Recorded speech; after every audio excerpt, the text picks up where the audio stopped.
We're here at the 2022 PRI show in Indianapolis, and I've got the distinct pleasure to be joined by our good friend, Mr. Mike Copeland. Mike, welcome. Thank you, Kevin. I'm very excited to chat with Mike. Mike and I go back a long time and have had a lot of interesting experiences over the years, but the main focus right now, the hot topic, of course, is the hydrogen-powered vehicles converting traditional gas engines to hydrogen, and you are leading the charge on this. We are, absolutely. So last year at the SEMA show, you had the beautiful red, it's a 48. 48 Yep. Chevy pickup truck with an LS3 supercharged engine converted to run on hydrogen. Correct. And this year at SEMA, that was out driving around in front of the show. It was actually racing. We competed in the Optimus series with that truck. That is too cool. First time that we know of, and we've done our research, that a hydrogen burning ICE engine vehicle has competed in a race series in North America. Wow.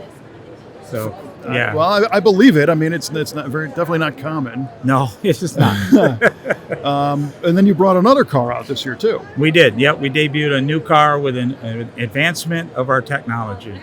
And that was 64 64. Ford Falcon. Yep. With a Coyote motor. Gen 3 Coyote. So the latest version of Coyote engine in it. And again, breathing hydrogen. Yeah.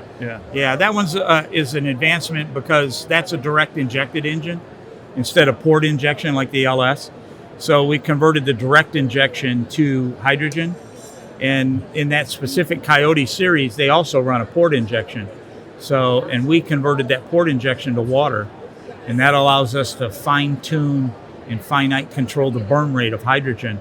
So we're actually making more power on hydrogen than the engine did on gas, about 10% more. 10% more? 10% more, yeah. Nice. And you didn't have to mess with cams and all the rest of it? We did not change anything in the engine. We opened the crate and used the, as far as internal engine. Sure. It's exactly stock, all the camshaft and pistons and gaskets and everything else. We modify the crankcase evaporation system to work to our specifications and our requirements, and put the hydrogen controls in it, and the rest is history. For sure. So obviously, in my case, I'm a gas engine guy. I understand and appreciate EVs. I kind of think it'd be better if they were organically developing and maybe not as forced as kind of how I feel they are. But the idea of being able to convert something that already exists to a different fuel like hydrogen and have it be a cleaner burn and make power is just awesome. When we started down the path with hydrogen and we were making progress and doing all of the analyticals and everything else, it became very obvious that this is a path to the future that I think is better than the alternatives that are out there. And obviously I've made that commitment financially with our engineering resources and the dedication and everything we've done to get to this point. Well, and I think a lot of people don't take into effect that if you can do and I guess you and I've talked before, but ideally someday there's a conversion package kind of thing available in addition to new engines that are already set up. But that's not creating an entirely new thing. So those resources have already been properly used into making something. Yeah, well, depending on whose numbers you use, there's between 90 million and 290 million gasoline-burning internal combustion vehicles in the United States. In the U.S. alone. Yeah. Now, what are we going to do? Throw them all away? 90 to 290 million. And there's 375 million people in the country? Yeah. Well, I have 20 cars, so I account for part of it. Yeah, it's all your fault. Right. But that's the reality of it is all of that, all of the impact, all of the everything else, the money, all of the things that support it have already been spent to get there, right? Right. And if you can do our conversion, and we don't know the numbers yet because there's a savings of scale that we're still working to get to, right? And if you can do our conversion for 15 cents on the dollar or what it's going to cost you to buy a new car, done. Right? Yeah. So why wouldn't you? And then the trickle down to the enthusiast side, like in my world, if I'm able to, drive my '62 Ford that's been converted, and be guilt-free environmentally. Well, and the reality of supply and demand is that as more and more electric vehicles become on the road, there will be less and less demand for gasoline and for diesel and for those products. So the price of those will escalate exponentially. It's not unrealistic to consider that a gallon of gasoline could be $35 or even $50 a gallon. And as there's less demand for it, the gas stations that exist are going to go away, right? So now you may have to go 100 miles to find a gas station. I mean, unfortunately, I'm a big gearhead, right? I mean, I love cars and performance and all of this, right? But the reality is just what it is. And simple logic says that that's a path that could happen. A lot of people ask about hydrogen and the cost and all the things. It correlates today to about a third or about a half of the same amount as gasoline. If California is the only place it's commercially available, gasoline $6 something a gallon, hydrogen is about $3.50 a gallon. Okay, the latest infrastructure bill that they passed in Washington includes $7 billion for 8 to 10 hydrogen manufacturing distribution centers across the United States. And the goal of that investment is to reduce the cost of hydrogen by 80%. Right? And it's already half of gasoline at the consumer level. Right. So you're talking about hydrogen that today we're getting in round numbers about 16 miles to the gallon. You're taking that number and making it under $1 a gallon. All right. But you and I both know that, if they could get, if the old adage of, make a car that ran on water would be $10 a gallon, Theoretically, yeah. But, the positives to hydrogen, there's more raw element in the world to make hydrogen than anything else that exists. Right. We can make it. It basically is made from water. The moisture in the atmosphere, we can manufacture hydrogen from that. Yeah. Okay. We can manufacture it on site. We have all of that here in the United States. We'll no longer have to truck hydrogen to take it to the filling centers. They'll make it right at the pump and pressurize it. The station I use in Michigan is owned by the state of Michigan, and I have approval to go there. But they basically have a big tank that they fill with water, and they create an electrolysis. It separates the hydrogen from the oxygen. They pump the oxygen out the window, the hydrogen in the tank next to it, and pressurize it, and that's hooked to a pump that I connect to the truck. And there you go. Really, that's unbelievable. It takes less than 5 minutes to fill 5.3 kilograms. Yes, that is super cool. And you know what? That's something I'd never considered, is the distribution of this stuff. You hear the people, the naysayers, well, there's no infrastructure for it. But if it's on site, on demand, and I guess a smaller example of that would be like a nitrogen fill station for a tire. Sure. You don't buy nitrogen tanks. The machine does it. Right. Yeah. And we're actually working with some companies and on some technology that in the future, realistically, you'll be able to manufacture hydrogen at home and fill your car right in the driveway. There you go. So Henry Ford's vision comes true. Yeah. Of the homeowner that can, in his case, it was grow the alcohol and feed his machinery. Sure. Yep. Did you ever hear that story about Prohibition and Henry Ford? I did. I'm kind of a little bit of a Henry Ford, aficionado. I love the things he did, and Greenfield Village and the Henry Ford Museum is not that far from me. And I go there sometimes. It's very hard for me to go there because I just get so intent on something that he did, or something that's going on there, and I spend hours, and my wife loses her mind. We're here to see the whole thing, and you're looking at one display for an hour. Yeah. But I love that place, and I love the vision that so many people had in the past. One of the most amazing things to me, they have a train there that was used to haul coal, and they actually disassembled it and moved it there and recreated it inside the museum. Every piece, every nut is a square nut like they used to make way back when, right? This was in the 1800s. Yeah.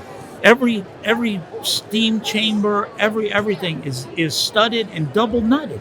Huh. And there's 2 of those square nuts locked together. It boggles my mind to think about what it took to do that. So. Oh yeah, you're talking about doing things the hard way. Yeah. So a brief story, and I don't want to take up all your time. Yeah. a friend of mine got the job to recreate Henry Ford's '09 race car. Okay. Okay. Nice. So that was the car that really launched Ford Motor Company. Yeah. So they took the original car and completely disassembled it.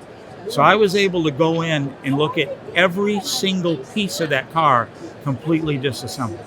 That Henry made. Yeah. And it was a 2-cylinder, 5-inch stroke, 5-inch bore, cast iron piston, cast iron rod, cast iron crank. Wow. Inside this cast iron block.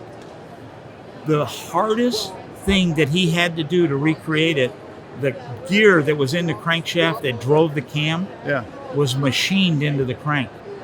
He Wow. could not find anyone with the technology. He ultimately found an old guy that could do it, but it took him months to find somebody that could do what they did in the 1800s. Right. Yeah. Yeah. That's impressive. It sounds like a real high RPM machine, by the way. Oh, yeah. It was total lost oil, where they have Yeah. a tank they fill with oil and little copper tubes that go down, and you crank each valve to create enough oil drip on the connecting rod and on the cam lobe. And the carburetor was brass plates with holes drilled in them, and the more you stepped on the throttle, the more the holes aligned, and it let more gas fall through it. That That- little reservoir gas on top of it, Yeah. and as the holes lined up, the gas fell through. It was a gas and sieve. the engine atomized the fuel and burned it. That is wild. It was so Yeah. impressive to see. Well, the reason why I brought that up is that there's the story that prohibition was enacted in the U.S. not because of people getting drunk in bars, but because Henry Ford said a farmer can grow his own fuel with alcohol and power his own and not need anybody else. And the oil side didn't like that, so they outlawed the transportation of alcohol to crush that It concept. wouldn't surprise me at all. Yeah, exactly. You So know. you have to look that one up. Look at what Tucker went through. There's another one. Yeah, yeah. So where are we at today? You know, so you've got a few running vehicles now, and you're doing your development. I mean, what's the status of the whole project? And We're slated to go to the new Detroit SEMA garage, and we're running our emission certification test. awesome. So we're all set up to do that. Bosch, my partner in the development of this program, from their engineering expertise, they're ready, we're ready. And as soon as we have that data and have the proof of what we've already tested and already know, Yep. then we're going to submit that to CARB for a zero emission EO. And we're on a path. We have some really major things planned for 23. We're going to do some things that people just don't believe is possible. And we're going to do that in 23. And the target, the goal is to be retrofitting fleets, matching fleets of cars, and doing some other components, engines and things like that, delivering those in 24 with a goal to be able to support our industry, the performance industry, sometime in early 25 and start converting cars to hydrogen. That is too cool. And I love that you're being legit. I just had Ben Kaminsky from the SEMA Detroit garage as a guest. I've known him for a long time, and that facility is dynamite, and it's that will help forge a path to be able to make a legally sold product.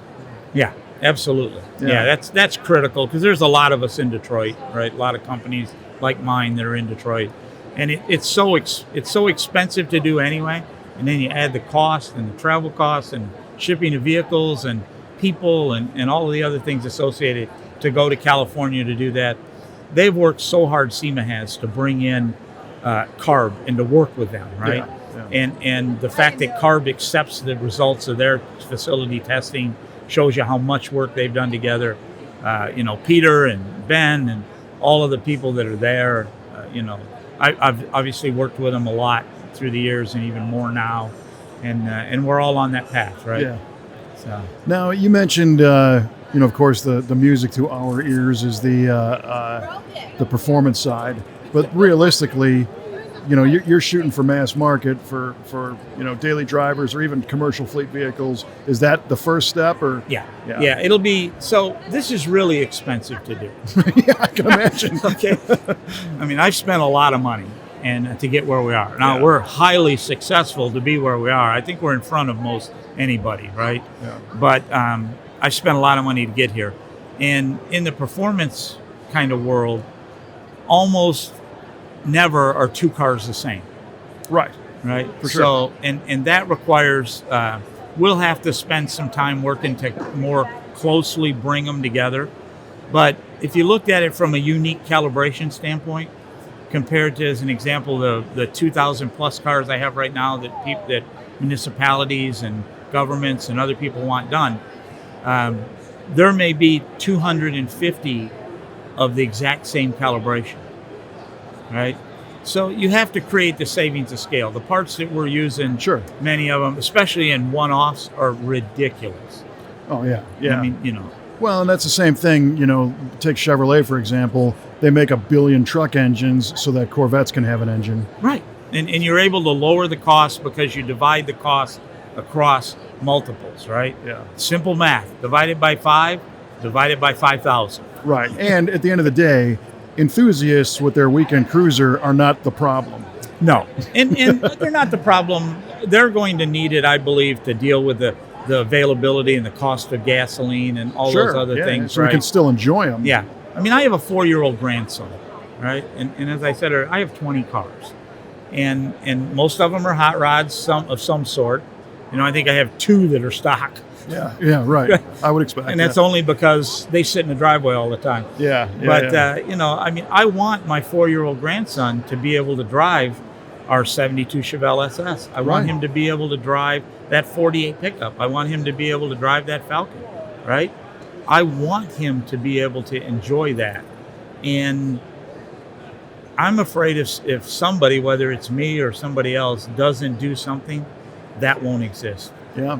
And as much as I hate to say it, you're probably right. So I'm just happy that you took up the initiative to try it and stick with it enough and not get pissed off or frustrated and hang it up and see it through as far as you have, for sure. Yeah. Well, we're not done. And, Yeah. I mean, the things that, like what you do, I mean, this is the second time you've had me on to talk about this, right? Mm-hmm. People, as a rule, would not understand how important that is, right? I mean, I've been fortunate to get a lot of media. I've done a lot of podcasts. Last week I did an interview with Fox News, 11-minute video with Fox News. Nice. I mean, I've been able to do a lot of that stuff. That goes so far towards creating the support behind the program, to creating the support and the people that come to me. I mean, I walked into PRI and I'm walking through and people I don't even know are coming up to me and they're like, look, I own this company and we want to support you with whatever you need. Sure. So you call me if you need something machined, or you call me if you need a part, or how can we help? I mean, there's so much of that because this is a industry and a people of passion. Yeah, and it's a big family. Yeah. And we all kind of need this we all need a future here. Sure, absolutely. Yeah. Well, and we love it. We've worked hard to be here, and we love being a part of it. There's not a single person here that's here, but not here because they wanted. And they wanted to be. Right, absolutely. Right? Yeah, That's it. Nobody got forced to come to PRI. No, there's crowds up and down the aisles, which is just huge this year. Yeah. Bigger than I've seen in years, and every one of them smiling. Everybody's enjoying themselves. They're talking to people. They're, it's just it's what we love. For sure. So where can somebody follow along with the latest updates? So we're just about to launch. It may have launched today yet. Arrington-hydrogen.com. Okay. So that'll be where the latest information is. You can follow Arrington on Twitter or on Facebook or any of those. You can follow me, Mike Copeland. I'm out there. I apologize if I can't friend you because I have 5,000 and that's all they allow you. Yeah, right. But famous guys like you work around that. But famous. I'm an old guy. So you're doing far more cooler stuff than I am.